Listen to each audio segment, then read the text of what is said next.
the recording? Okay, I call this meeting of the Gloucester Community Preservation Committee to order at 6:01 on Tuesday, July 11th. In accordance with state open meeting law, this meeting has been posted as a Zoom meeting, will be recorded by video and audio, and will be conducted by remote participation. If you are calling in on a phone, you can press *9 to request to speak. If you are watching on a computer or device, there is a raise hand button that you can tap or press to request to speak. Please use either of these options to be recognized to speak. Committee members in attendance tonight include Bob Whitmarsh. I see Bob there. Good evening, Bob. Myself, Bill Cuff, Kerry McKenna, Rob Guller, Mark Poulin, and Harry Hoglander. Committee members not present include Matt Lundberg, Jane Remsen, and Jennifer Lee Levitz. If they do join us, we will identify them when they join us this evening. With that, we will proceed to the first item on tonight's agenda. And we will be hearing from 4 presenters this evening as well. So the first item on our agenda this Bill, evening. one quick thing, and maybe Zoe, you can correct me. Sure. Because we're remote, do we have to do a roll call attendance? Yes. That's right. We have to do a roll call of attendance. Thank you. So let's do a roll call of attendance. Thank you, Mark. All right. Rob Guller. Here. Mark Poulin. Here. Bob Whitmarsh. Here. Harry Hoglander. Here. Kerry McKenna. Here. Bill Cuff. Here. Did I miss anybody? Okay. Thank you, Mark. I appreciate that. Gonna get used to these all these little steps in the process. Okay. First item on the agenda would be our 6:20 CPC meeting minutes that Zoe sent out, or I sent out as well yesterday. Anybody have anything that they'd like to bring to our attention that needs to be corrected? I did see one, Zoe. I think on page 1, committee members in attendance tonight include, you had Rob Guller in that group, and you also had him as not attending. I believe that's correct. I'm not sure if I was here for that. Yeah, Okay, I I'll think that, fix that. okay. And then the a second comment, I don't know if we need to correct it. You did a great job on the presentation summaries. The only thing that I saw that I had missing from my notes was when Action Inc. presented, and I don't know if we have to correct this. They had, on their application, had put down the total budget of $1,074,000. And we had a discussion that some of the administrative costs should not be included in health benefits, et cetera, so that their budget for the project was a total of $768,947. So do you feel that that should be adjusted? I can include that. Okay. Yeah, so that their request for 200,000 would be approximately 26% of what their budget is. Any other questions or comments on the minutes? Nope. Okay, can I get a motion to approve the minutes of I'll make that 6:20 as amended? I'll make that Bob? motion. Bob has made the motion. Do I have a second? Second. Okay, thank you. And we will take a roll call vote. Kerry, Yes. Bob Whitmarsh, Yes. Rob, Yes. Mark, Yes. Harry, Yes. and Bill Cuff, yes. Okay, before we begin tonight's presentation, anybody have any questions or anything they want to bring up that's not on the agenda? And we can table it for later. Okay, we'll move to our first presenter this evening, which is the Sargent House Museum. Are they on board, Zoe? I know we're a little ahead of schedule. Yes, I'm adding them in now. Okay, great. Are we gonna have Tom Manning, Jeremy? Jeremy. Jeremy, okay, excellent.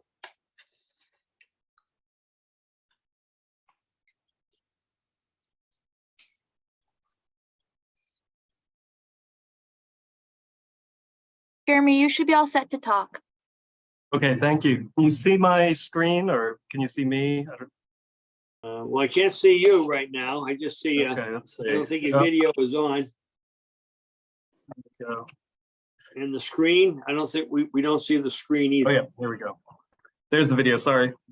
There you go, Good evening. Jeremy. So, thank you for having us. I'll share my and narrate my little presentation for you.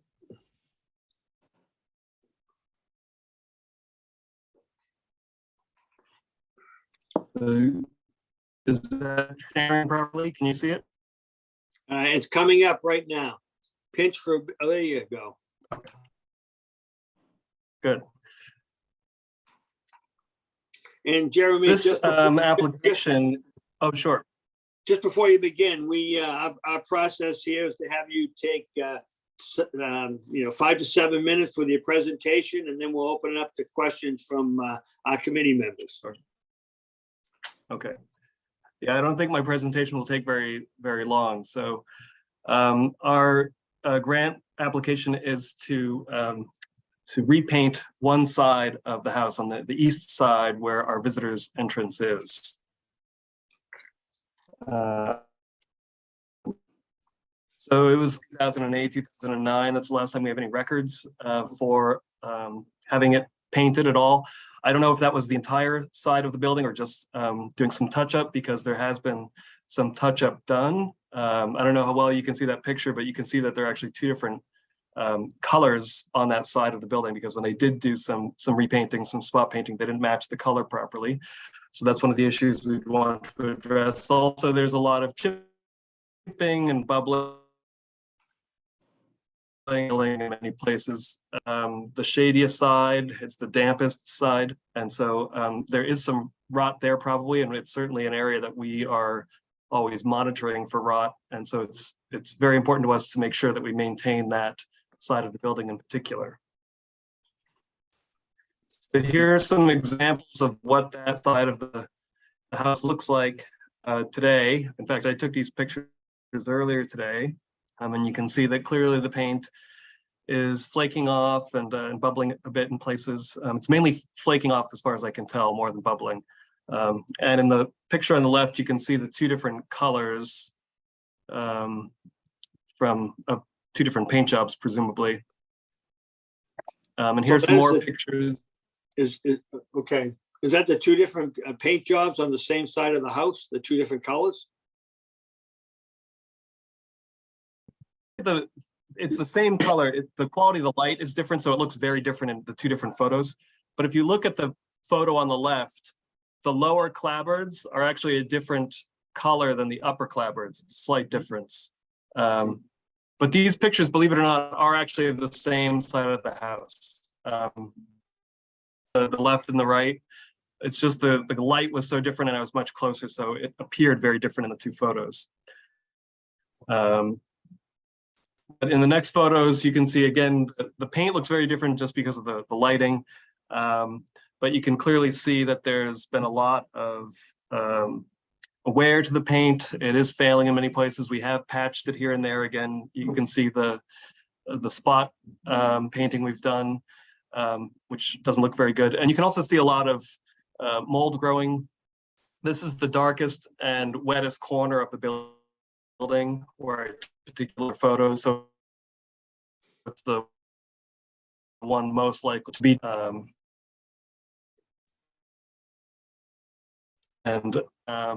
Really needs some attention. We are concerned, especially about rot to that element of the facade there. So that's the urgency. for this. And this is, of course, just what we can see. We haven't gone up to look at the gutters. We don't really know what condition they're in. There's a dormer there that looks okay. Again, we haven't gotten up on a ladder to inspect it closely. So we expect that once the work starts, we'll discover some other issues that we can't see as easily right now. All the windows, as far as we can tell, they're behind storm glass. They all look pretty good. Again, we might find that they're not as good as we think, but we think that the windows are generally in good shape. So we have two estimates, one from Jerry Enos that came in at $6,400, and that was for all the clapboards and trim, and one coat of paint on the windows. And he's from Cape Ann. You're probably familiar with him since his trucks are all over the area. The other one's from Kevin McCarthy. He's from Marblehead, I believe. And his estimate was much higher. It was $8,500 at the low range. He said possibly up to $10,000, depending on what kind of rot is found. Some of that extra money would possibly be due to window or gutter repair if necessary. And so I asked him to add that in just in case, but he thought it looked pretty good from where we were. And he was recommended to us. Mr. Enos was recommended to us because he's well known here in town, and Mr. McCarthy was recommended to us because he's done a lot of historic homes in Marlin primarily, so he's familiar with this kind of job. And here are some other pictures of more specific or detailed images of their estimates. I'm using Google Slides, and unfortunately Google Slides does not allow you to put in a PDF. You have to take a screenshot of a PDF to put it into the slideshow. So that's why it's in this format. But there's Mr. Enos's estimate, and here is Mr. McCarthy's. So Okay. So that's about it, Jeremy? that's it. That's it. Well, thank you. And I know you had I know you had Kevin McCarthy's estimate in your documents that you put in the application on Neighborly. So, and that was one of the questions I had, because you're asking for $8,000, correct? And it looked like Right. the estimate was 10,000. So, Yeah, it came in higher than we expected. It was difficult to schedule him, so he came out after we'd actually put in the application, I think. okay. But- All right. Well, I'll open it up to members of the committee to see if anyone has any questions. Carrie, I think you were the liaison for this one? Yes, Yes. Yes, So I was. don't know if so, Anything well, you let me wanna ask add? you, if you do go with Kevin McCarthy, do you have the funds to cover the extra cost there? We do, yeah. You do, okay, and then also, you said that he has done historic houses before, and I think that's important to the CPC, that you make sure that you're using people that are familiar with refurbishing historic places. So that'd be one, I guess one question I would have is how versed are both of those guys in that? And then also, I think I had talked to, was it Tom that we'd met with? Yes, I think we had talked to him about making, you guys are within the historic district, correct? correct. So I imagine, so that's not our thing, but there are, I'm sure, parameters that you need to follow with them. But yeah, that's Yeah. all I have. Okay. Thank you, Carrie. Anybody else? Anything they want to add? Yeah, I got one, Jeremy, the picture with the green mold in the back, is that, you think that's just surface mold, or you think that's a sign that the clapboards are like getting punky? I really hope it's surface mold. I did, Has somebody Uh, done like a little poke test on them, or? yeah, I didn't have a screwdriver with me, but I did just push with my finger and with a key a little bit, and it seemed fairly solid. I didn't check all the areas, but I think it's surface mold. But I'm not positive, and it could be surface mold in some places and something more significant in others. You know, as a historic house, we want to replace as little of the material as we need to. So I really hope that this doesn't require lots of carpentry, but And you would be able to cover, I mean, once you start a job like this, you kind of have to get into the carpentry. You have to Right. kind of finish it, right? Yeah. yeah, we have to, Yeah. yeah, we're committed to that if that's what we Yeah. have to do. Yeah. Thanks. Okay. I noticed the estimates are quite different.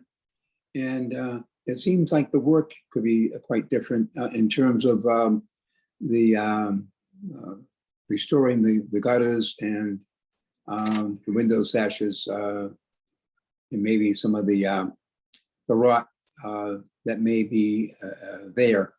Do you think that the estimate from Enos would probably come in higher once they get into it? That's what I was assuming. You know, I wasn't there when he looked at the building. I was there with Mr. McCarthy when he looked at it. And so Mr. McCarthy and I talked a lot about what would need to be done based on what we could see. And we talked a lot about what would likely have to be done based on what we couldn't see, but could likely find. And so I wasn't surprised that his estimate was a lot higher than Mr. Enos's, because, you know, he and I didn't have the chance to have that conversation. Right. Yeah. So have In you any case- decided on one? Or when will you choose on which one you're going with? We haven't discussed this as a board yet. All right. Um, And does Enos have any history doing historic businesses, houses? I'm not sure. We didn't have a lot of time to chat. He was pretty busy. So I was going to follow up with him later. And he said he has done historic houses, but he didn't tell me anything specific. So, and I can't remember the specifics that Mr. McCarthy mentioned, but he mentioned several houses and buildings, both privately owned and publicly, public institutions that he's done in Marblehead and Salem. So he seems pretty experienced with them. And so personally, I'm more inclined to go with Mr. McCarthy. But again, we haven't discussed it as a board, so I can't guarantee that's the choice we'll make. So Jeremy, this is Harry Hoaglander. I was wondering if, since you had color differences before, if you're painting one side of the building, I guess you'd have to ensure that either McCarthy or Enos is going to match the rest of the building. So, Right. Or unless you have plans to do each side of the building in the future. Yeah, no, he'll have to match it to the other sides. Match which one? The others. Jeremy, you're breaking up a little bit. Oh, sorry. Have you done the other side yet? They've been done more recently. I don't remember exactly when, but more recently than 15 years ago. So, and they're all in much better shape. So we'll address those probably progressively in the next couple of years, over the next decade, I'm guessing. But they're not in as immediate need of attention. I think what they do is they take a sample chip of the color that you most likely think that's going to match the Yeah. rest of the house, the building, and then you take that to the paint store, and they were able to, through a computer, they're able to match that color, which is really amazing. Yeah. And Jeremy, and based on what you're saying, this is not just a painting, it's more of a restoration of the side of the building. Wouldn't you agree?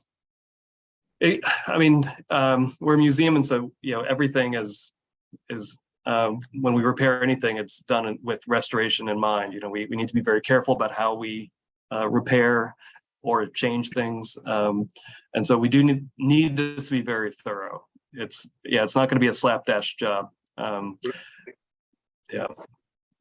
Okay. There's a lot Good. of prep there with the peeling of paint. That's an indication that the wood underneath may need some attention, and there could be some moisture getting in as well, and that might need to be addressed. I noticed that on the pilaster by the door on the bottom, that was quite messy looking. It had been patched up quite a bit, and I imagine they're going to work on that quite extensively and get that looking pretty nice. Yeah. Okay. Anything else? Well, You know, Bill, Jeremy, I'm sorry. I don't mean to keep harping on this. Do you know with the Secretary of the Interior Standards, is that a requirement that they go with somebody historic, or is it just a desire? I mean, I just don't want to get too far down and then find out that one of these guys is not qualified, if that's the one they decide to go with. And I just don't know. I know that there is something to that. I just don't know if it's a requirement or more of a desire.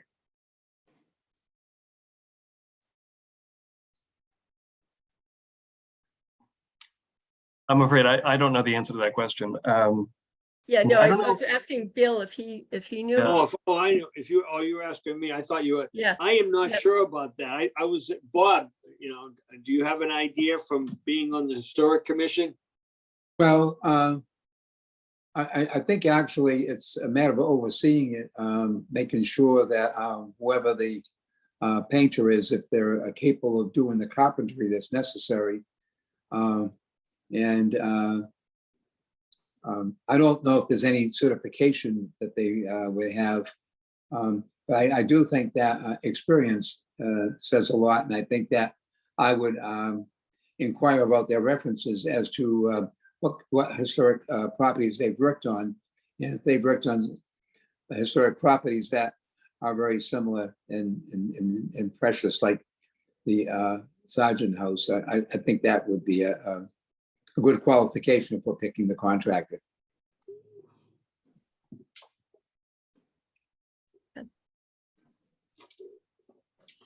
I know they have to follow the guidelines, Kerry, but I don't know exactly as far as hiring a contractor, if they have to be specialized in that or not. Yeah, I'm not aware of any certification or in that area. So Suggest you inquire about it and then get something back to the board, the commission. Just Mhm. Sure. because it's unfortunate, but it's a very important component if somebody makes a mistake. Right. Yeah, no, I could certainly do that. Okay, thank you. Okay, anything else, Kerry? No, no, I'm good. Good, thanks for bringing that up. Okay, Jeremy, thank you very much. We Yes, thank appreciate you. it. All right, Sorry, Bill, Jennifer Lee has her hand up. Jennifer Lee, you're there. I'm here. Well, we've got to get my email address, my official email address straightened out. Yeah, Okay. it went to the other. Anyway, if I missed it, you'll tell me. Who has done the painting for them in the past? I am not aware of that. I have only been on the board for the past 6 years or so, and all the painting that was done on the house was done prior to that. I did ask Tom Manning earlier, he's our treasurer and was the one who submitted the application, if he knew any details about that. And he said he's not aware of any records that name the painters that we've used in the past. So, I mean, I'm sure we could find it, but we didn't. We don't currently know, but I could look that up if that's what you would want. Well, only to make it, might be a good place to start. Yeah. Yeah. Okay. I'd like to recognize that a member of our committee, Jennifer Lee Levitz, has joined the Zoom call. Thank you. And thank you, anybody, anything else for Jeremy? Okay, thank you, Jeremy. I think you're all set to go. Great, thank you. All righty. Next up, we will have the Manship Future Improvements Feasibility Study. And is that going to be Rebecca Reynolds, Zoe? Yes, I'm adding her in right now. Wonderful.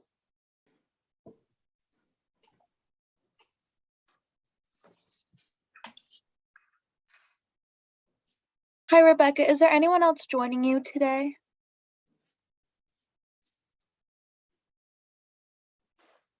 Can you hear me now? Yep. Okay, great. Yes, Fred Groff is here. He's the chair of the Buildings and Grounds Committee. And Joanne Castano is probably also in the room, and she is the chair of the board. Well, welcome. Thank you Julian, so Fred, and Rebecca. And welcome back, Rebecca. We know that you were before the committee last year. We have some new members this year, so we're glad to have you back. We can't see you right now, Okay. and do you have a presentation you will share with us? We do. Let Okay. me, begin.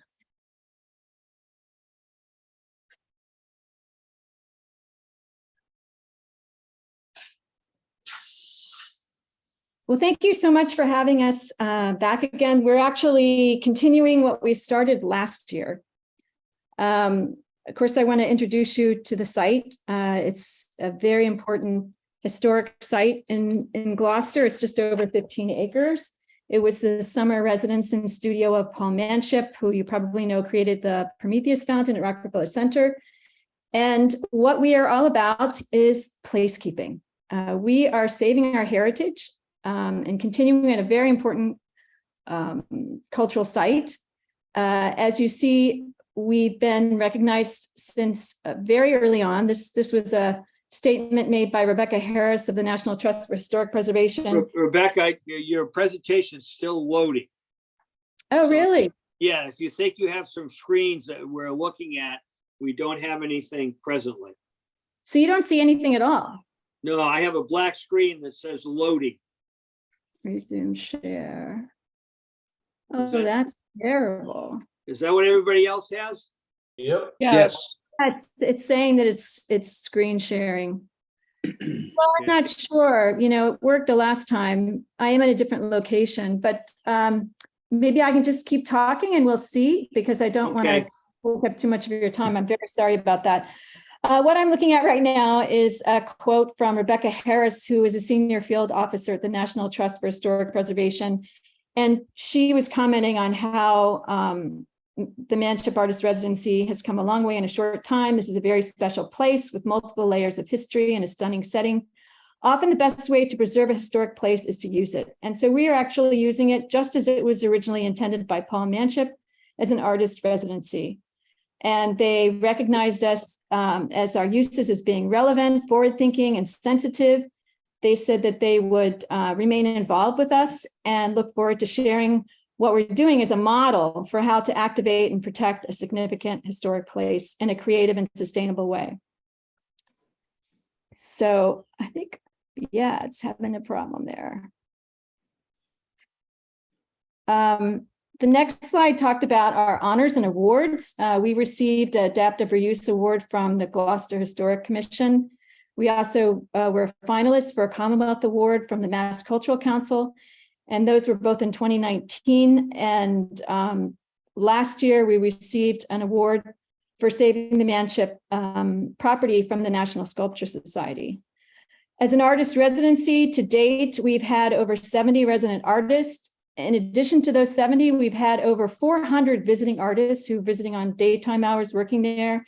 And we've engaged in over 40 partnerships with community members. We're very much interested and concerned, and a lot of our project has to do with environmental conservation. You may have heard that we just finished Firefly Fiesta, and we have a science intern monitoring the fireflies on site tonight. The next slide talked about historic preservation, and I can share all of these with you later, but we outlined 8 projects that we have undertaken since 2017, addressing deferred maintenance and repairs to the residency, connecting to city water, upgrading electrical, cosmetic, and structural repairs. We restored the Palladian style window, replaced the cupola on the barn. We also secured the residence envelope, very much what Jeremy was talking about. We renovated a studio on the upper lawn and recreated Manship's gazebo. That was just finished last week. Very exciting. I invite you all to come and see it. It's really stunning. And we're currently repairing the windows on the barn. Our goal is really to become a model of inclusive and sustainable design.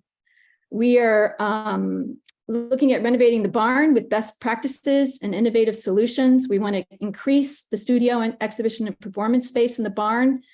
available to residents and visiting artists. This involves ADA accessible design and, you know, insulating the building envelope. Right now, it's only can be used at certain seasons.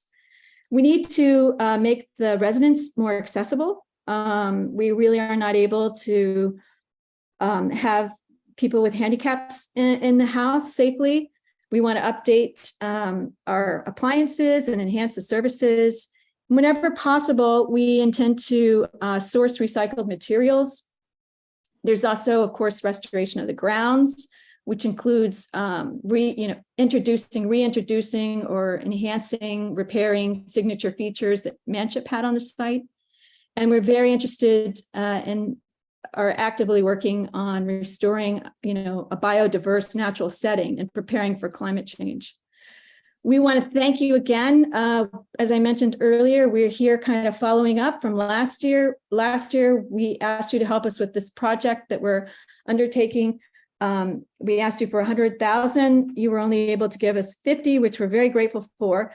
And so we're back asking for another 50. But the great news is that we were able to leverage that 50,000 that you gave us against a Mass Cultural Council grant that was 35,000, which we will match with 35,000. We just in the last month found out about that grant. So in effect, we've turned the city's $50,000 into 120,000. What we're asking for is money to help us with this blueprint for tomorrow. And, you know, it addresses accessibility needs and potential LED solutions as we imagine how to best utilize the space as an artist residency. And we anticipate that the phase that is happening right now, the first phase, will be complete in October 2023. Just want to let you know, you've been talking about, who's involved. We have been consulting with the historic preservation leaders since the beginning. Local preservationists such as Prue Fish and William Renson helped us early on. In recent years, we've also reached out to national preservationist Clark Shuttle, who started and was responsible from 1977 to 1983 for the National Main Street Project for the National Trust for Historic Preservation, and is now the executive director of the Providence Revolving Fund. Greg Paxton, who was with the Georgia Trust for Historic Preservation for like 27 years, and now is the executive director of the Maine Preservation. And Tom Moriarty, who is the leader in the private sector in retail historic preservation, and is also a trustee of the 1772 Foundation. These are national preservationists who last year came and gave us recommendations about, how we could approach the site in a sensitive way. We also have a new board member, Karen Bird, who's the former CFO of Dana-Farber. She is an experienced development professional and has been involved in major building campaigns at medical centers. And we've also engaged a development consultant as we lay the foundation for a capital campaign.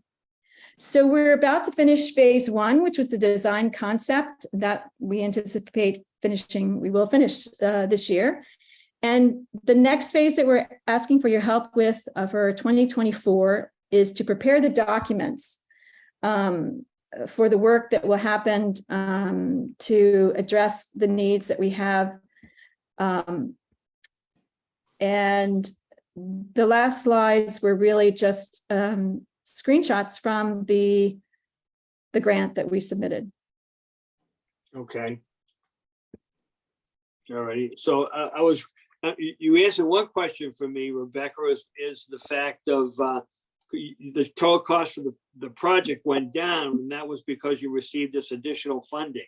I noticed originally it was 250 and now it says 175. That's correct. Okay, great. That's excellent. And I know a couple of, I was not able to make the site visit this year, and I thought Matt was the liaison for that project.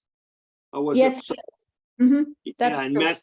Matt's not with us here this evening. Mark, I know you made the site visit. Anyone else was able to attend and maybe can give us some insight to the committee or have additional questions? Yeah, I attended with, I think it was Bob and was it Jennifer? I think you were there too. Yes, it was, Okay. it was I can't believe an hour and 45 minutes went by like it did. We were so involved in listening to the details and it's really an amazing property.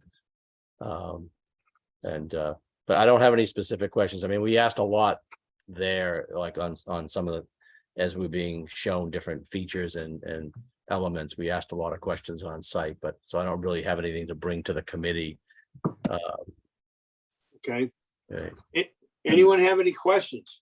Well, I'd like to make a comment that I feel that the setting is a very special setting. And I think that the history that Paul Manship brought to that location and keeping the property going with a purpose will ensure that that legacy will be carried on. The house is perfect for what they're using it for, and that is a residency program for artists. Artists will come and stay for a while, and then other artists will come. And the sort of a spirit here in Cape Ann for artists, it helps their creativity increases when they seem to come here. Seems to be good for all kinds of creativity, not only in the arts, but otherwise too. And I think that what they're doing there is they're moving closer and closer to restoring the property and making it more functional and keeping it so that we don't lose it. And I think also the way that they have worked on the grounds, and they have a structure that's there. I can't remember what they call it, but it's a historic tradition. And I think it's just one of these things where it becomes a living museum. And it's not just a place where that the public would go, but it is a place where the artists will go, and occasionally the public will see it. You know, they don't have the availability for bringing in large groups because of the limitation of parking, and the facility is not really that large for bringing in the public. Although they have had public events there outside primarily, and they've been really inspiring, and they've created some great memories of anyone who's attended, including myself. It's a wonder, it's a place of wonder, and I think it is certainly worth funding for preservation. Well, thank you, Bob. Anybody else have any comments? I know, Harry, you're not allowed to vote on this project because you're a member of the board, but is there Yeah, anything you'd like to add? No, I just wanted to add that I thought the presentation that Rebecca gave is covered quite well in the actual application. But it's pretty exciting to be on that board. And I think if you paid close attention to the resume of people who have been consulted and actually who have participated in the future plans, it's an astonishing cast of people who are, I guess, recognized in the restoration field as leaders and in all sorts of other projects. So, and I am precluded from voting on that. That's correct. But we appreciate your insight, and I'd just like to echo your statement. I thought they did an excellent job on their application, and gave us some good information in there. Very well done. Any other questions that anyone? This is not project related, but when did you have the Firefly Fiesta? So it coincides actually with Fiesta. Oh, okay. Yeah, I thought it might, but I Yeah. missed it. I was looking forward to that this year, and I when I was reviewing your application, I said I got to find out tonight if it's already gone by. So It's actually a little longer. We have it for about 2 weeks. It's really because the Mass Cultural Council gives us money and they limit fiestas, festivals to 2 weeks. But the first weekend of July is International Firefly Day. So we kind of culminate the festival with that occasion. Oh, okay, perfect. So another link to the community. Yeah. Jennifer Another, has a question. yes, Okay. my comment includes what you just said, the link to the community. Yes, it's world-class. Yes, there are amazing connections and supporters. I like especially that this is as local as you can get. So not only is it in national, international, it is Plainsville. And it's Gloucester. And I think whatever we can manage to do, I think we need to support this project. That's it. Thank you, Jennifer. And it's nice to have something, I know we do a lot of work within the confines of the downtown area and the seafront and the waterfront. It's nice to have something in a different part of the community that we can support, like Lanesville. Okay, thank you very much. Thank you. Appreciate it. Well done, Rebecca. Thank you so much. Sorry there were no images. I can send that to you if you want. Is Yeah, it posted? good. Is that presentation can that just be in Neighborly? Could we just put it there in the documents section? Can I do that? I don't think I can. do that. If you Send it to- email me it, I can upload it. Thank you, Right. Zoe. Yeah, Appreciate thank it. Okay, bye-bye. Thank you, Zoe. Goodbye. Have a good evening. Okay, up next, we have Jenny Benedict and Beth Morris and from the Saunders House Structural Reinforcement. And do we have them there, Zoe? I'm sure they are. Yep, they're joining now. Okay, great.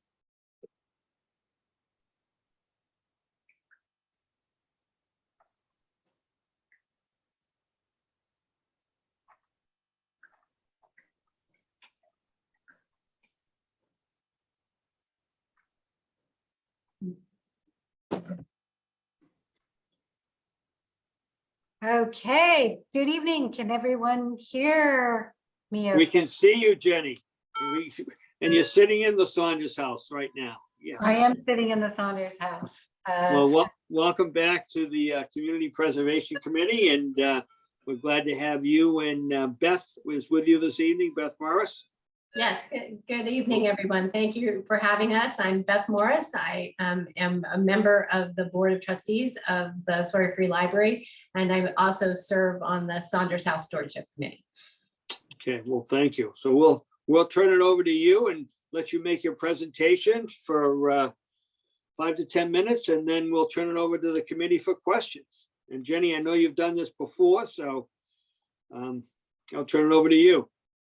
Thank you, Bill. So actually, Beth is going to give the presentation this evening. Okay. Yeah, so I'm going to walk you through a little bit of history and a little bit of the future, what we hope to be the future of the Saunders House. As you can see on the introductory slide, the house was built in 1764. It was a gift to the people of Gloucester in 1884. And served for many years as the sole building of the library in the community. It is currently used by the library staff as office space and working space. But we envision a future use of the Saunders House that includes much more public engagement. We want to open it up, be able to open it up to the community for meetings and learning spaces, for art and cultural exhibits, to see the beautifully restored WPA murals that this committee helped us with. In the new and revived Saunders House, there will be dedicated space for the Friends of the Sawyer Free Library, the organization that supports the library through book sales and other events, and also for Wellspring House, whose use of the building for outreach for its community programs we envision continuing. The Saunders House will be fully integrated with the new 2025 Sawyer-Free Library, and it will be a vibrant public space.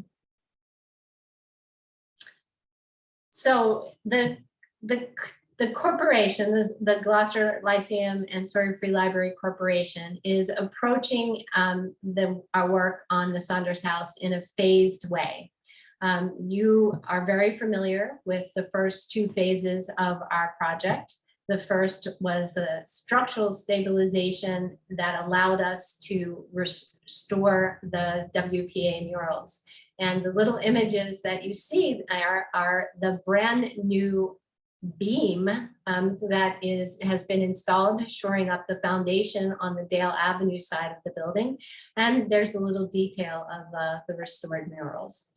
The next phase will be starting as soon as possible is the HVAC system that will make the environment within the Saunders House much more safe, much more comfortable, and much more conducive to preserving that historic structure. And what we're here to talk to you about today is phase 3 of the project, which is structural reinforcement.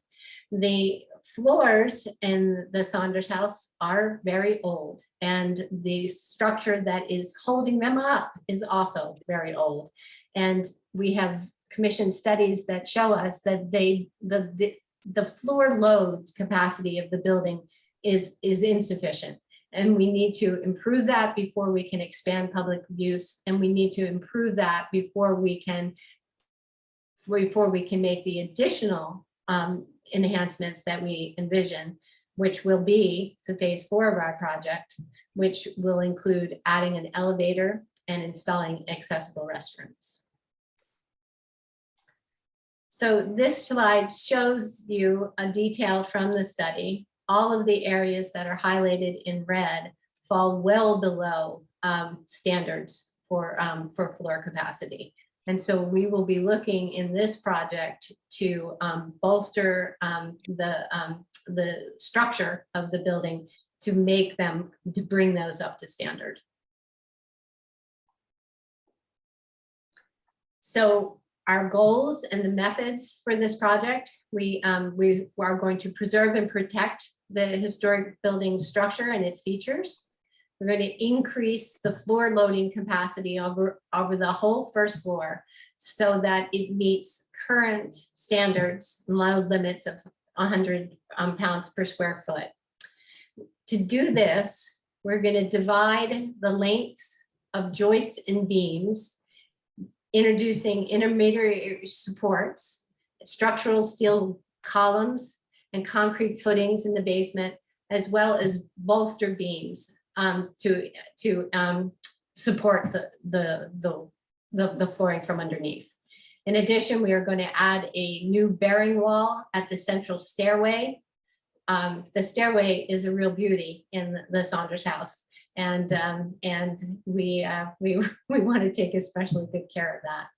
And we will also be filling a unused stairwell that's in the back corner of the house. We'll be filling that stairwell and creating additional floor space as part of this plan. And all of this work will help us position ourselves not only for better preservation of the house, but for moving forward with new and more accessible uses. So in this slide, you can see the highlighted locations of the new structural beams. And those of you who visited us on the site visit will recognize those images from the basement of the current beams. You can see in the bottom image that that is a footing that is insufficient and will be repaired and in this project. So the next slide talks about the bolster beams and the joists. And again, they are highlighted on the map in blue will be the locations of these new beams and joists that will work with the new columns in achieving our goals of more load capacity. And again, accompanying this is some images from the current situation, the current basement. This slide shows the location of the reinforcing stud wall. Will go under that stairway and in support of the stairway, the beautiful stairway above it. And the top right-hand corner of this slide, that's the location of the unused stairwell that we will be filling to create additional floor space. So those things accomplished, we are paving the way for the future uses and improvements that you see in this slide. In green, you'll see the proposed new accessible restrooms. One of them is over top of that filled stairway. To the left on the slide of those is a larger space that will hold. You all visited the Matt's Gallery. This will be an extension of the gallery space and will also provide more space for the book sales that the Friends do for us. The lift, the proposed lift is in the front corner in purple. And then the three existing rooms will be usable as meeting spaces. We have a number of proposed uses for these. This is still under some discussion, but one meeting room 1, as it's labeled here, would be for use by the Friends of the library, and meeting room 3 will likely be used by Wellspring to continue their services. Our budget summary, which you recognize from our application, is included on this. We know that when that budgets change over time, we hope to bring this project in as close to this as possible, but we recognize that it may change.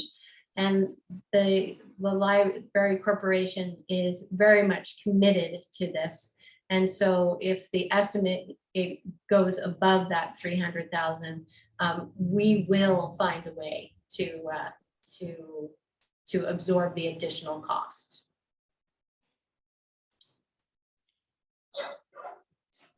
And this is the timeline that we hope to undertake the project. We'll be starting about this time next year and hope to complete it by the end of March in 2025.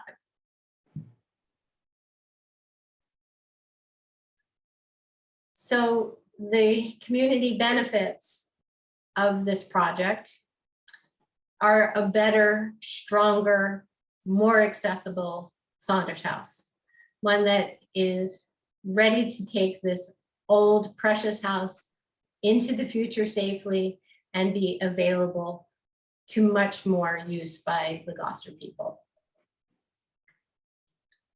And with that, I think we're ready to take your questions.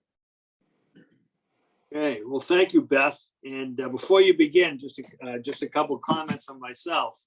I will not be able to vote on this particular project because I am currently involved with the Sawyer Free Library Foundation in raising money for the new library.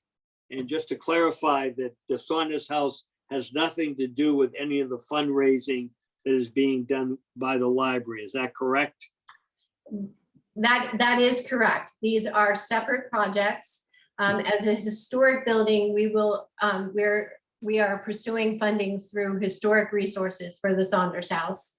And the 2025 Sawyer Free Library project is separate from this. Though the end result, we hope, is an integrated space and use by the public of the two Right. separately approached projects. They'll be connected. And also, Jenny, I understand that because the city of Gloucester is helping with the construction of the new library with a loan order The Sawyer Free Library, Friends of the Library, are they limited with what they can raise separately for improvements to the Saunders House if they wanted to? Or is that Yes. not true? Yeah, so thank you, Bill. Thank you for that. And I think that is a correct summary in terms of the Library Corporation. The first priority is the 2025 Sawyer Free Library and that project. So for the Saunders House, we are limited to grant applications that are specific to historic properties and ones for which that larger project wouldn't be eligible. Okay, thank you. And I just bring that up because some of the knowledge that I have of this. Now, I know Jane Remsen, who could not be with us tonight, was a liaison for your project. I did do the site visit along with her. Was there anyone else that went on the site visit? I was, Yeah, Bob, I thought you were there. yeah, And Jennifer Lee, weren't you there as well? If she's there, Jennifer Lee. Well, Bob, any comments that you want to make from the site visit? yes, I think the presentation is right on. And I think that before you can do certain things, you have to have a building that's structurally sound. And with the information that we have about the unstable load that the floors presently have. And I was down in the basement and I can see what they're going to do. And I think that it's gonna solve the problem of having a poor load on the floors. The other thing that they've done with previous funding is they've, and you need to do this in a building like this, not only for the building, but for the contents of the building, that is to maintain proper temperature and humidity levels. And they have had problems with that heating system, which they've been addressing. Also they've been working on tightening up the building because the high cost of maintaining heat in the winter having reliable humidity and reliable temperature in the building, both for summer and winter. And they've addressed that under the previous CPA grant. And I think this is also a very necessary step for their plans for the future. And I do think that the activities that they've had there through the years, where they've had groups come in for the adult education, people who are working toward getting a GED, for example, and the other activities that they have, and they will be able to do much more with the property.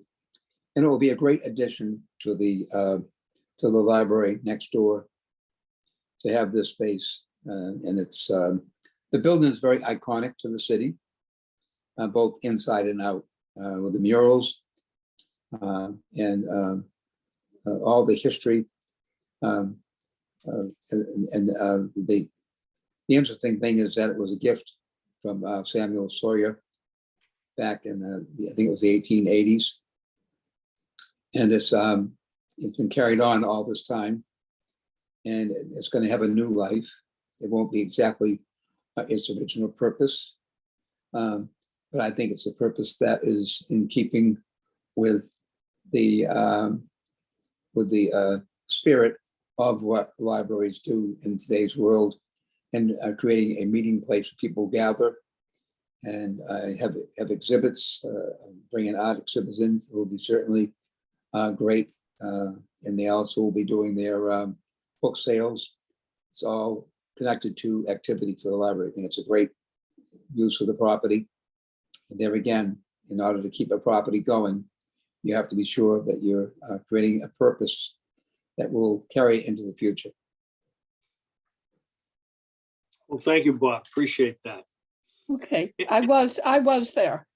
I thought you were, Jennifer. Anything you Yeah. would like to add? Well, I would like to add and question. possibly I've missed some of this in the application. I apologize if I have. So other than feeling just slightly backwards and not doing this project first, I understand that things were done, everything needed to be done, and there were choices made. So the foundation must be done. So whatever we can do to help, I think we should. I wonder about the rest of the work. There's a lot of work, not just on the first floor. And I'm curious about what you have in mind for future work, and when do the staff and the offices go to the library and the Saunders House goes to the people? When does that happen? So thank you for that question. I will say that the 2025 Sawyer Free Library does have office space for our staff. So when that building opens, staff will move out of Saunders House. Some of the work that is to come can only be done once staff move out of this building. Some of the timeline on our progress will depend on, obviously, our ability to have financial resources that support the level of the work that need to happen. But we certainly want to, in 2025, when we move over, we will have our full architectural plan. We'll know exactly all the things that need to be done and hope to move forward with those in a fairly swift fashion. All right. So you are doing the planning already. Yes, absolutely. Yeah, we are currently at the design development phase of the full architectural services plan, and we will have the construction drawings by the end of this year. Wonderful. Thank you. Okay, thank you, Jennifer. Lee, any other questions you have? Okay, you're good. Anybody else have any questions that they'd like to bring up? Okay, I have one thing that I think I should just ask, because I've been to the Saunders House and agree with both Bob and Jennifer, who were there as well, that if you walk through that house, you see that a lot of work needs to be done. And again, you mentioned you've been to the CPC for funding previously. I know in 22 we gave you allocated almost 82,000 for the stabilization project, which you shared with us. And then last year we're able to give you 100,000 for the HVAC system that Bob talked about. But as I sit there, and if I've never been in the house, and I hear about how you need to fix the floor, you have the staff working in the building. How can the staff be there with the building in such poor shape? Can you answer that question? So I would say some of our staff are here. Not all of our staff are here all the time. So that's, we are moving between here and our temporary location at 21 Main. The other thing that I will say is the library has been very fortunate to also receive funding from the CBD Community Development Block Grant. So we were able to match the community preservation grant for our HVAC system with an additional 200,000. So that has really helped us to move along. And also, and I actually should say CDBG funds also supported our architectural fees. So we are very often, the community preservation applications are first. And so things like the Massachusetts Preservation Fund, the Historic Preservation Fund, that application comes next. CBDG comes after yours. But we are pursuing all of those available opportunities for the Saunders House. Okay, great. Thank you. All right. Any other questions from anybody else? Well, thank you, Beth and Jenny, for your presentation this evening. We certainly do appreciate it. Thank you for your time. You're welcome. Nice job. Okay. Thank you. Have a great evening and enjoy the warm weather that we're finally getting. Okay. Next, we should have Bill Wheat, I believe. Zoe, do you know if he has anyone else with him? Nope, it's just him. Okay. Next up, we have the Whistle Stop Apartments that are being constructed down at 50 Maplewood Avenue. And they're coming in under the affordable housing criteria for community preservation committee funding. So is Hello, everyone. Can you see we me? can see you, Bill. Okay, good. Good. All right, let me hit share screen here. And before you begin, I know Jane Remsen was the liaison for your project. She's not able to be with us this evening. I don't know if anyone else made a site visit with you down there. Did any of the Yeah. other committee? Yeah, Jennifer I was did. Oh, Jennifer, you were also with Jane. Yeah. You were co-liaisons. I apologize. It's okay. And you made a site visit, right? Absolutely. Yes, thank you. We look forward to your input. All right. Can you see my screen now? We can Yes. see your screen, yes. Okay. All right, well, hold on here. Yeah, go to the, Let's start slideshow. slideshow. There you go. There you go. Okay. You All got right, it. so basically, so I bought this property in April of 2020. I own a parcel right next to us on 50 Maplewood. And so to kind of give you a little bit of a history of this lot, when I originally bought it in April of 2020, we went with the hopes of getting this in an overlay district. Unfortunately, that did not pan out. And then the city was talking to myself about possibly rezoning this area. Unfortunately, those things kind of fell through. So then I started in 2022, the 40B application process. And So Bill, just excuse me yeah. for a second. When you look away from the camera, I have trouble hearing you. I don't know Oh, if it's okay. just me. Okay. But when you're Yeah. looking right at the camera, you come through clearly. So when you originally Okay. bought this parcel of land, you wanted to do what with it? Yeah, so back in April of 2020, my attorney and I, we were trying to do we presented it to the city as an overlay district. Unfortunately, that did not take. And then with communicating with the city, they were talking about rezoning this area. Unfortunately, that fell through. So then we started this 40B application in 2022, and that's kind of where we are right now with this parcel. The picture on the left is kind of what the site looks like present day. To the right there is what I'm looking to build, which is a 2-story building consisting of 30 units. 16 of the units are going to be on the ground floor.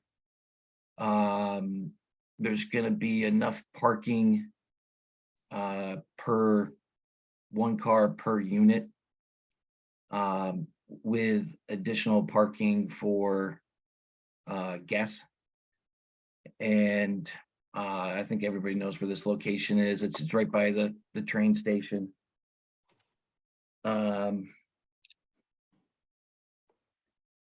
So some of the big perks that I'm proud of with this project is in our talks with the city, they wanted, I guess, a deeper level of affordability. When you go through the 40B process, you only have to commit to 80% of the AMI level. And in this particular project, I'm proposing 25 of my units, which would be 8 units, at a 60% AMI, and that's in perpetuity of the building. So just to kind of give you an idea of the cost of a typical studio or one-bedroom rental in Gloucester, it's $1,900 a month. I got that that data from Housing for All Gloucester.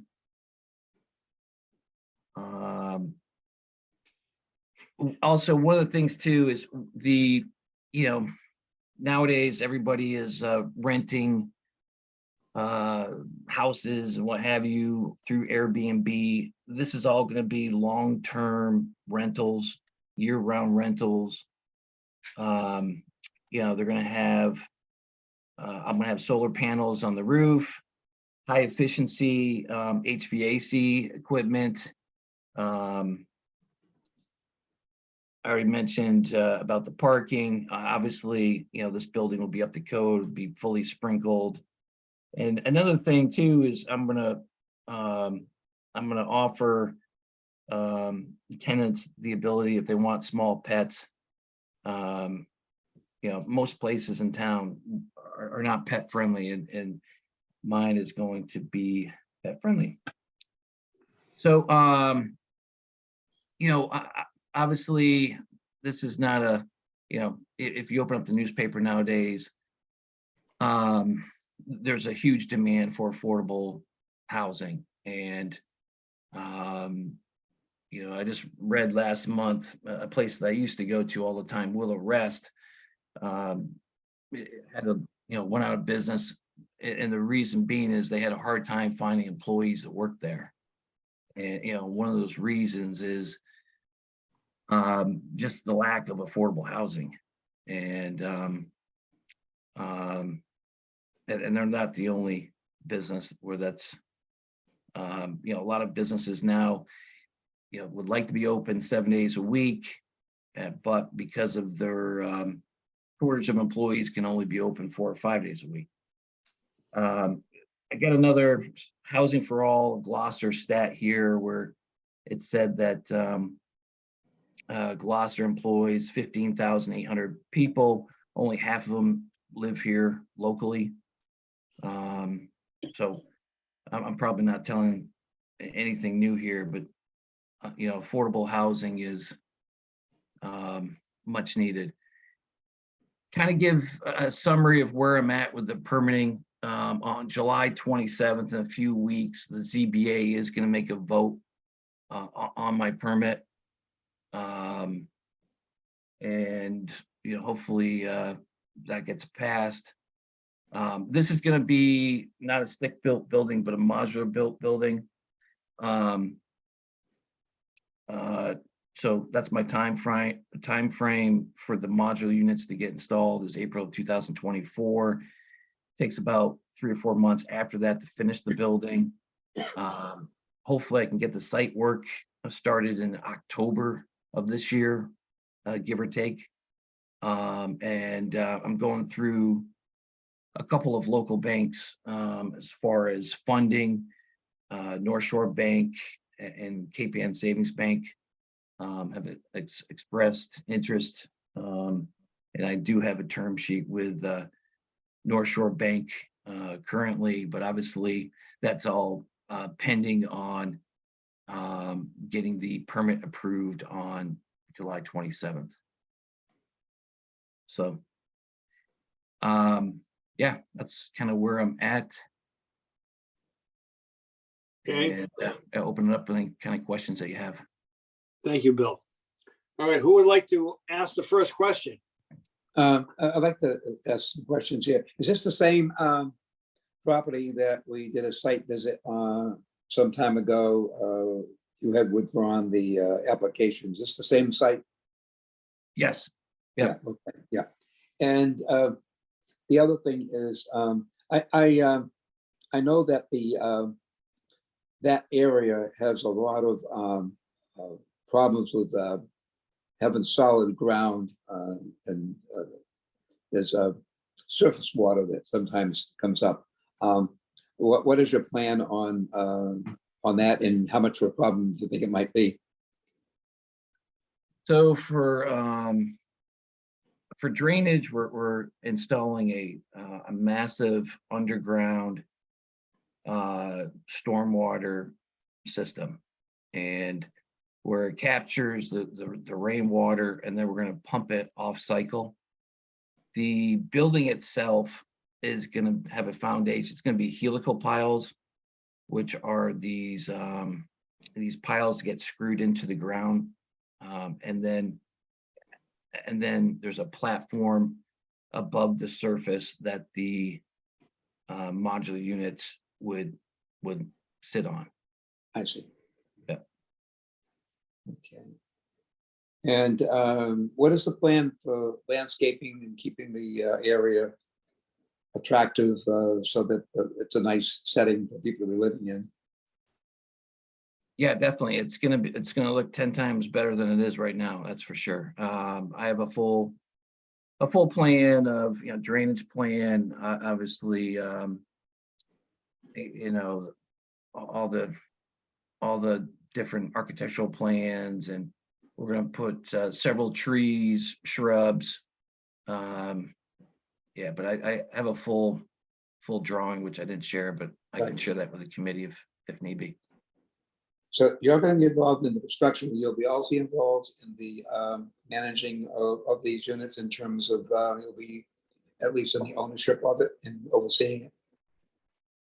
Yeah, so I live locally. I am going to be overseeing the rentals, but the affordable units, I'm going to hire a monitoring company who is familiar with mass housing and knows all the procedures and the steps and all that business. And so that company, whoever mass housing sets me up with, will handle those rentals. Right. And do you have a plan for, as far as keeping the grounds, that there will always be a landscape company taking care of the grounds? Yes. Yep. Do you have a rendering of what the grounds would look like and what the setting would look like? Yeah. No, I can share that. There was some documentation in the neighborly project. There was a couple, but I don't think it showed landscaping, if I'm correct, Bill.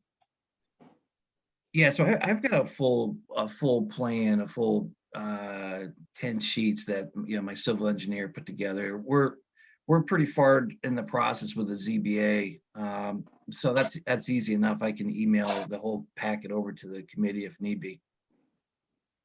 But How many parking spaces will be available beyond the units, one space per unit? How many other parking spaces will be available? Yeah, so there's 30 rental units. I'm going to have, I believe it's 34 parking spots. And keep in mind, the vast majority of these units are going to be studio apartments. And one of the things that the Gloucester Housing Production Plan mentioned is, the reason why we want housing downtown is to take advantage of the transit system. I mean, I'm right next to the train station, and so, but I have enough parking for one car per unit. Again, these are studio apartments, so I think I'm going to have more than enough. I've got some other units in town, similar size. Half of those units don't have tenants that don't have cars. Well, also the zoning board will demand what they think it requires. Yeah, and they said I only needed 0.85 spots per unit. I have more than that, so we've already kind of gone through that part of the process.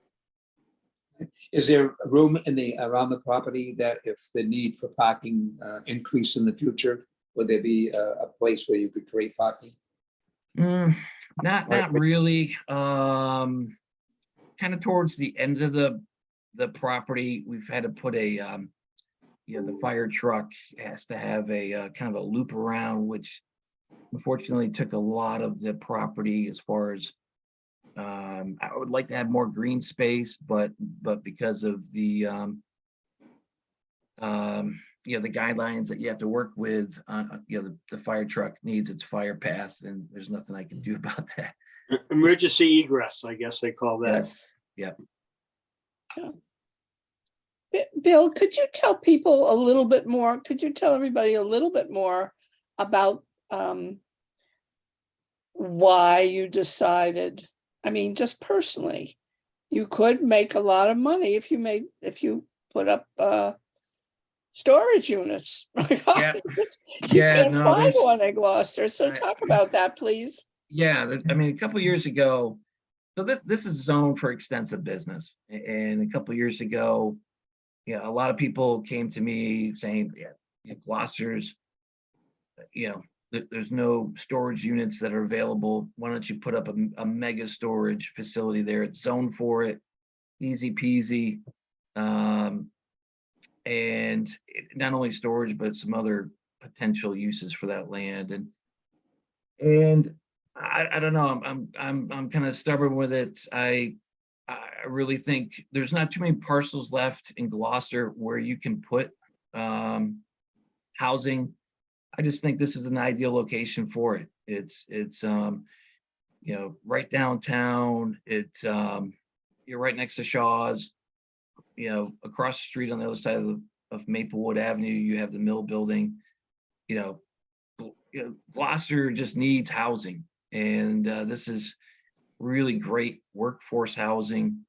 You know, it's very challenging in this town to be able to build and to build units like this.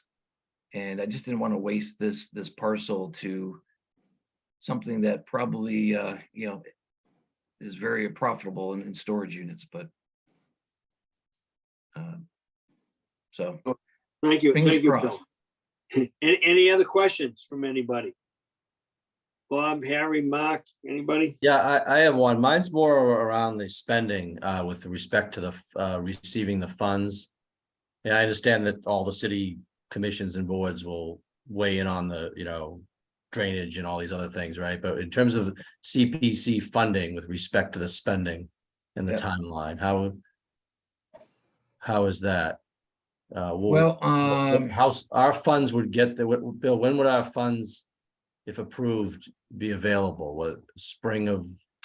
Yeah, our funds would probably be available it would get approved by the city council sometime in February usually, and of 24, and then the contracts have to be drawn up. And so probably the earliest that the funds would be available would be in March of next year. With the timeline that Yep. they would have to be spent by the end of March, December of 25.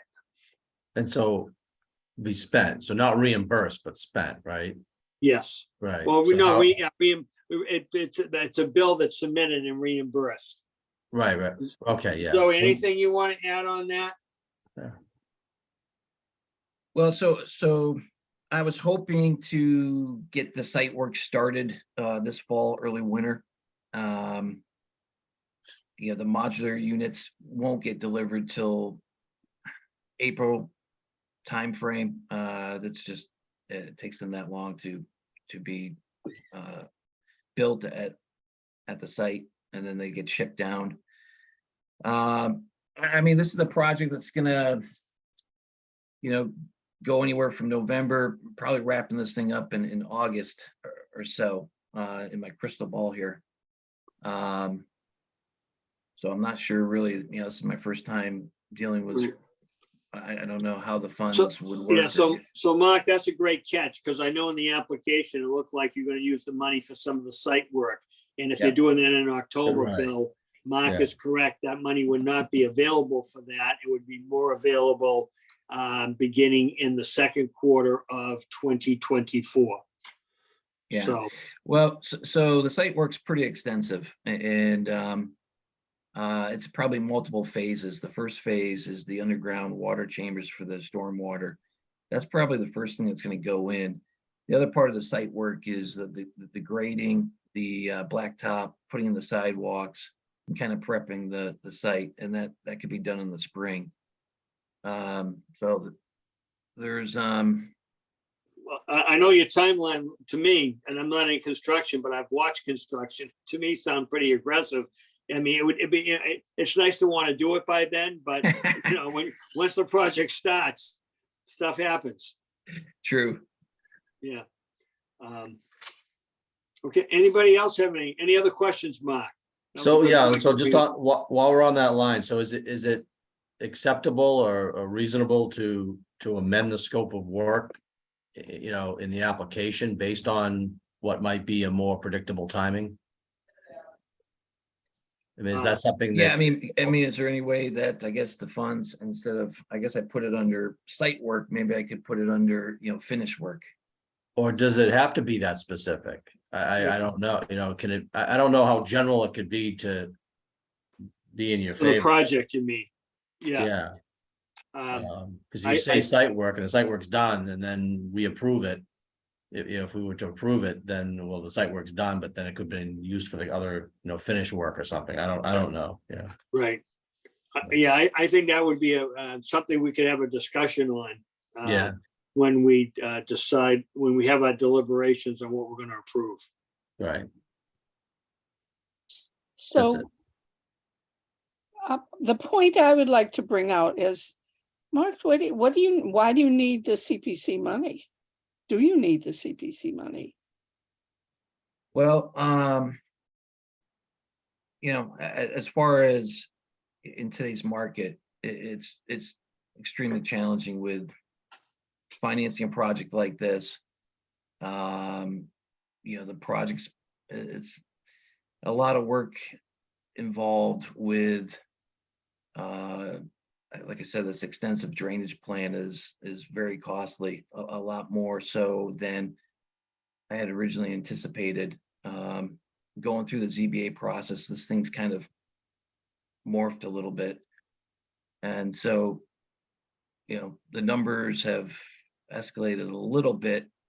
You know, to answer your question, do I need the CPC funding to actually get the loan through the bank? No, but I feel like if I'm offering 60% AMI, which is a deep discount, which I didn't have to do, I'm really proud of this project. I think it's something that the city should get behind.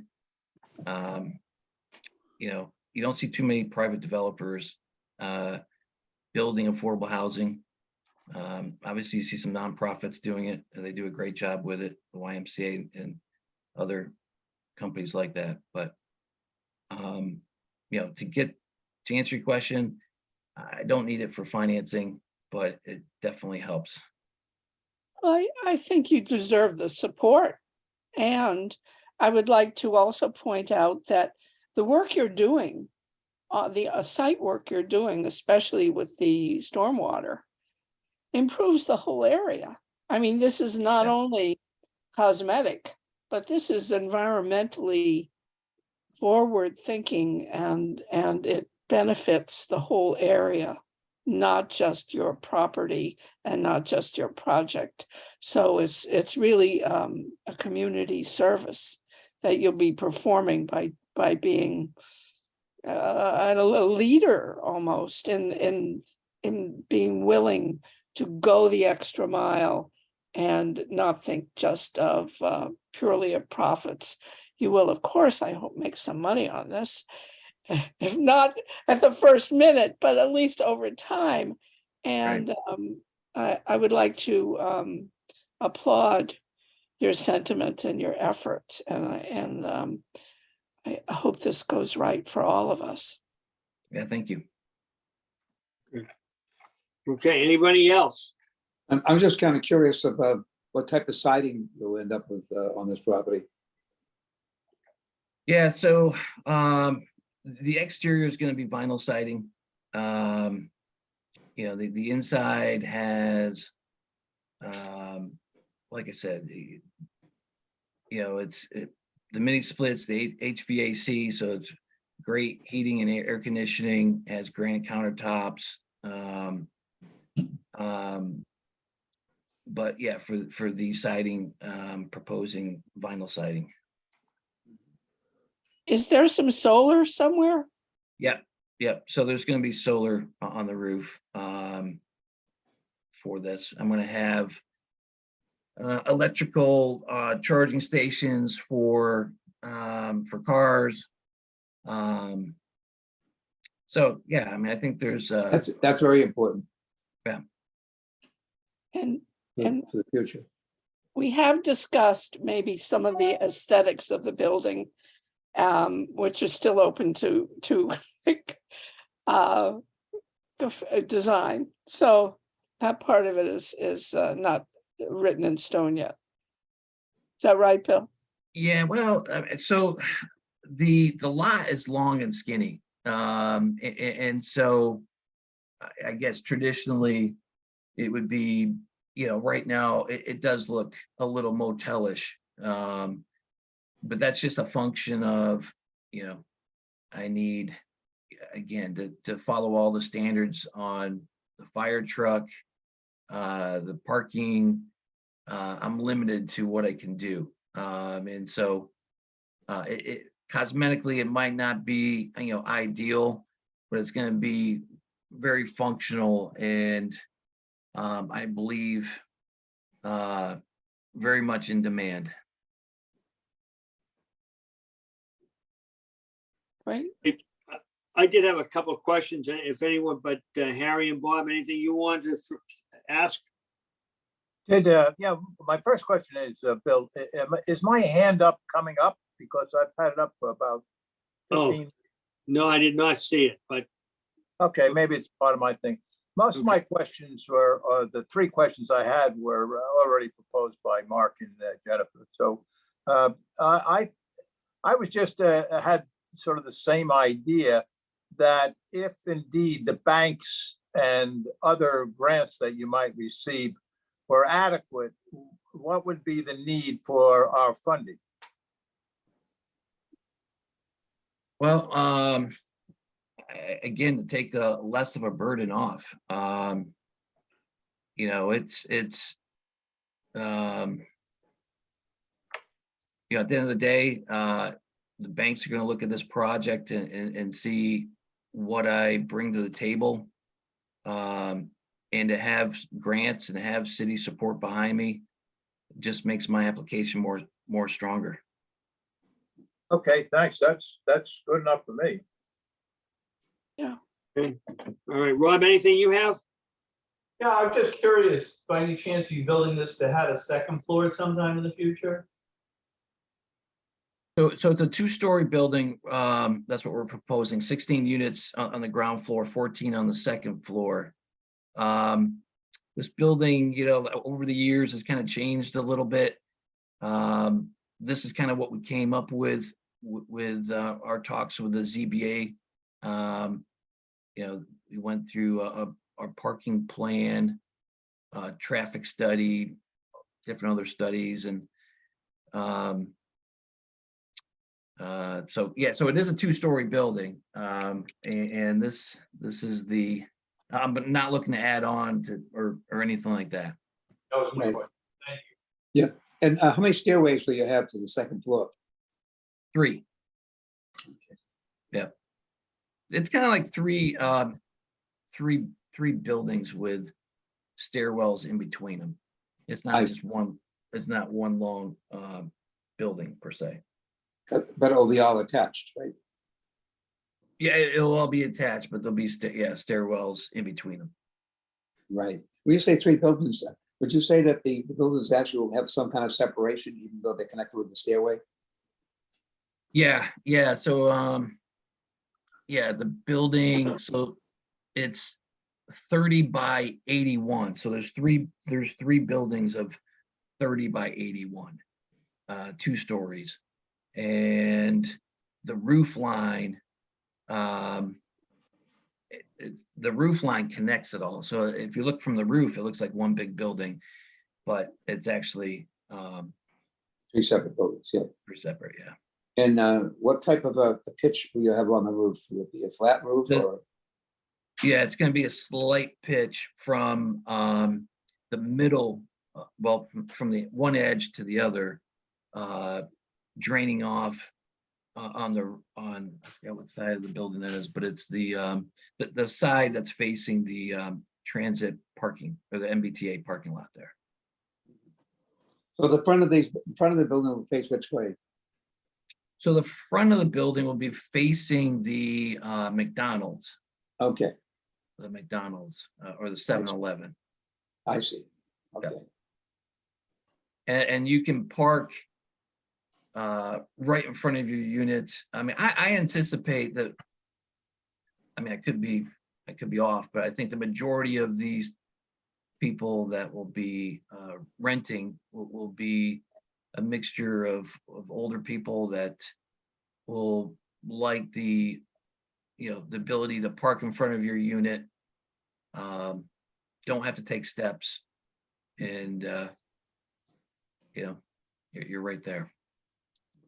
And will the unit be opened up so that it's not blocked, the view won't be blocked, so it just feels a little bit safer in terms of like the visibility from the property where McDonald's is? Will there be good visibility going in that direction so that people will feel that it's not so secluded looking that somebody could feel vulnerable? But it's in behind there.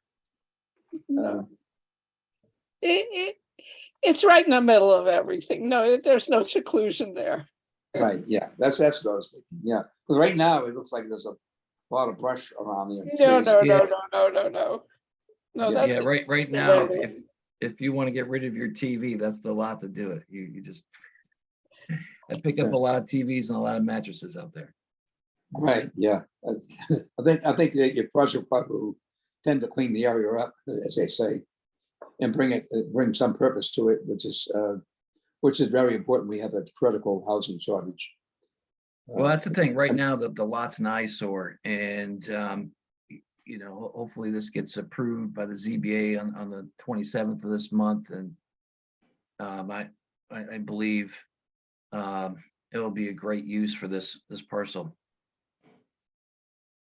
I would also like to point out that not only is the stormwater holding tank being done, but because of this project, the whole traffic pattern between the McDonald's and the 7-Eleven and the car wash will all be you tell the story.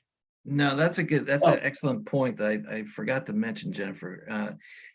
Yeah, right now it's kind of the Wild West back there. The markings as far as directional path, a lot of people utilize Whistle Stop Way. They kind of go behind the car wash. They park in front of the 7-Eleven. There's traffic kind of going in all sorts of directions there. And so, part of my traffic study that I've got approved through the ZBA, they wanted, for example, this parcel to have one way in, one way out.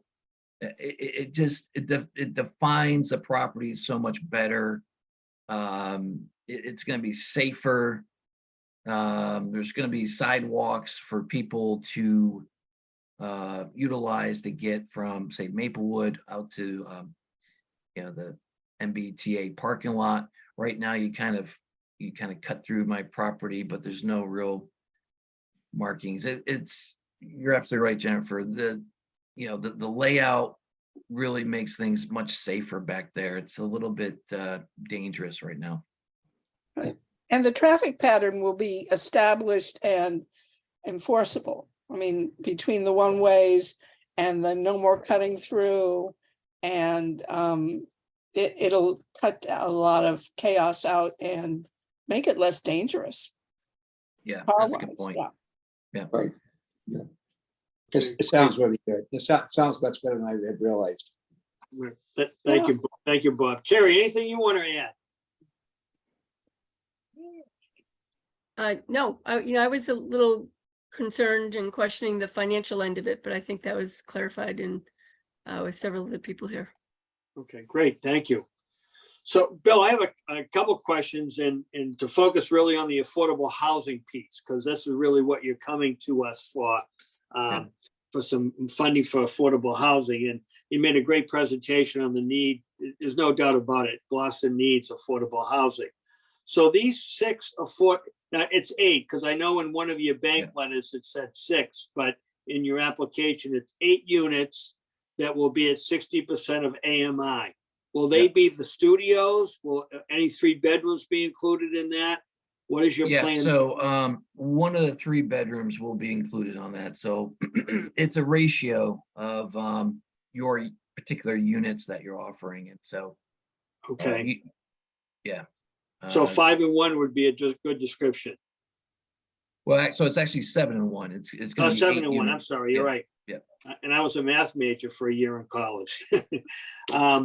Now, the other units, I know you're saying being considered at 80% of AMI. Are those other units, are they going to be market rate, or what's the plan for those other units? Because I know you're a businessman and you know, you're building a building, you need to recoup your money and pay your expenses and make money at the same time. So what is the plan for those other 24 units, I guess? Yeah, so the other 22 units are going to be 22. market rate. Yeah, market Yep. rate. Okay. Right. Okay. All righty. And are you applying But for? the other thing to keep in mind too is so one of the things that I gathered from the Gloucester Housing Production Plan is that they really stipulated kind of dense units, kind of smaller in nature. That's what I'm looking to build. So the units that I'm building, because of the size of the units, just lends itself to affordability. So Okay. even though the market rate rents are going to be lower than your traditional studio or 1-bedroom apartment here locally. Right. So, I mean, you threw out the figure of the average of 1,900. Do you anticipate those other ones being, you know? Yeah. So my market rent rate is going to be below the 1,900. Okay. All righty. And you mentioned the nonprofits that bill affordable housing. I know one of their sources of revenue is federal and state grants. Are you eligible for any of those? As a private developer? So they have, like for example, the YMCA, who is building a beautiful property on Middle Street. They received, I think the total budget I saw was somewhere around 19 million. And if I'm not mistaken, I could be wrong on this, but on one of the applications I saw, they were going to receive roughly 15 or 16 million dollars in either federal and state low income tax credits. Correct. And they've got a whole department experienced in doing that. It takes years to an expertise in that area, which I have none of that. I'm just looking to build some units, get them in the ground as quickly as possible. And so to answer your question, unfortunately, I wish I could tap into the federal and state low income tax credits, but I don't have the ability to do that. Yeah, no, that's a very complicated process. You got to know what you're doing. Okay. Yeah. All righty. So, yeah, so those are the questions that I had based around the affordability. Okay. Anybody have anything else? Maybe it'll be so successful that on the next one you could go that route. Let's hope. Yeah, we really need. But I also applaud that it takes months and years to line up the grants and the funding, and you have to stand in line to get even permission to apply. And I'm going to applaud you again by going ahead, because you just want to get some units done. And we do need affordable housing units here in Gloucester, no doubt about it. All right. Thank you, Bill. Appreciate it. Hey, thank you for your time. Okay. All right. Anybody have any questions before I get into a couple administrative updates? First thing I want to point out, if you've been to the city website recently, I happen to be on it today because that's my go-to place to go into the CPC coalition. You may see that all of the members of the committee, their names have been erased. It's not that you're not on the committee. A number of, I guess I have a little issue with the city website, and none of the commissions have the members' names up there, so they might be doing a refresh. But Zoe is going to follow up on it to get that corrected. So I don't want anyone to be concerned about that. I sent out earlier before the meeting an invitation. We talked about, Bill just mentioned the new YMCA senior housing project down on Middle Street, the John J. Meany YMCA senior housing project, where they've knocked the building down. There's going to be an official beam signing for the YMCA. They couldn't do a groundbreaking, but they are going to have on July 25th at 9 o'clock, they're going to have a beam signing. And as members of the CPC committee that allocated money to them, they're inviting all of you to attend that if you'd like and sign the beam. And if you can't make it at 9 o'clock, you can just stop by between 9 and 12 and sign the beam if you like. So any questions on that? What day is that? That is Tuesday, July 25th. And you should have an email from me, Bob, that I sent out at 3:26 this afternoon. Oh, good, thank you. Okay, and that's right at 71 Middle Street. Okay. And they'll have the beam available to sign between 9 and 12. So, your name can go down into history for eternity as a signee of the beam. I signed a windmill blade, Bill, so be careful. Oh, okay. Oh, no. Not the I one that did fell too, but- down. Yes, it was the one, that's the one I signed that fell down. The other thing is I did go to the groundbreaking this afternoon at at Stage Fort Park. The Rotary had their monthly meeting at Stage Fort Park, and as part of the meeting, they had a groundbreaking with shovels. Nothing's been completed.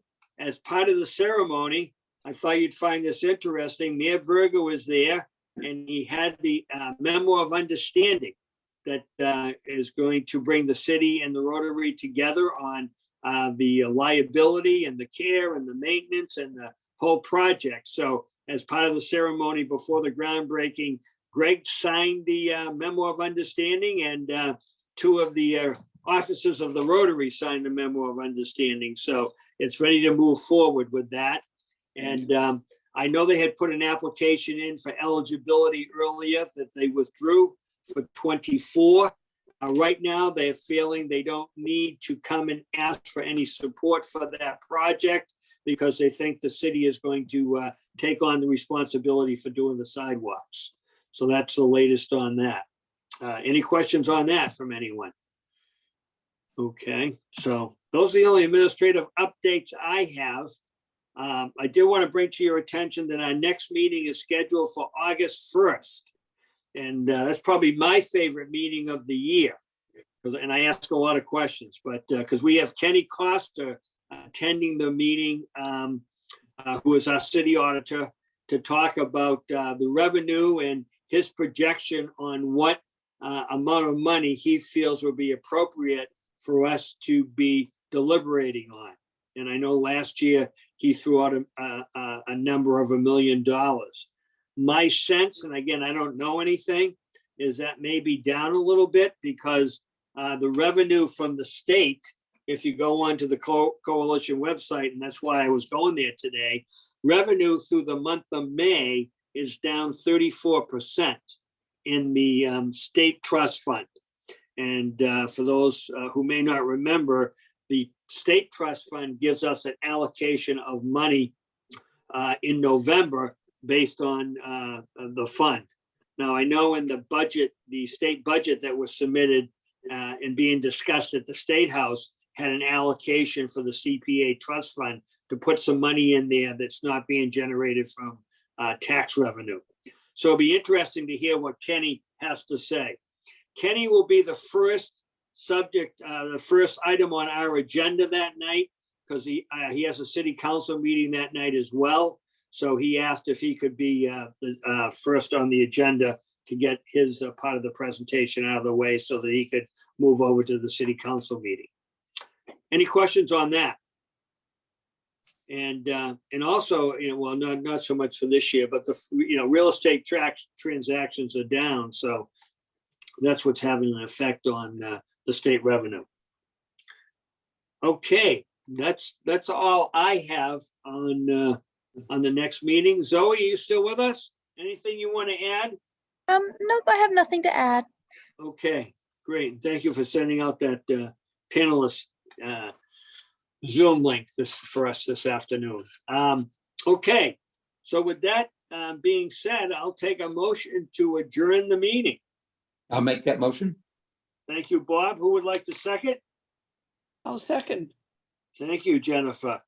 All right, all those in, Carrie, you in favor? Yes. Bob, Yes. Rob Geller, Yes. Mark Poulin, Yes. Harry Hoglander, Yes. Jennifer Lee, Yes. and Bill Cov, yes. And Matt will be back on August 1st to take this over, but thank you for putting up with me this evening and Did great. as I Great as I job. fumble through this. Nice Great job, job. Bill. Hey, I didn't see my house in the background, Mark, but I did see Ron's. You are-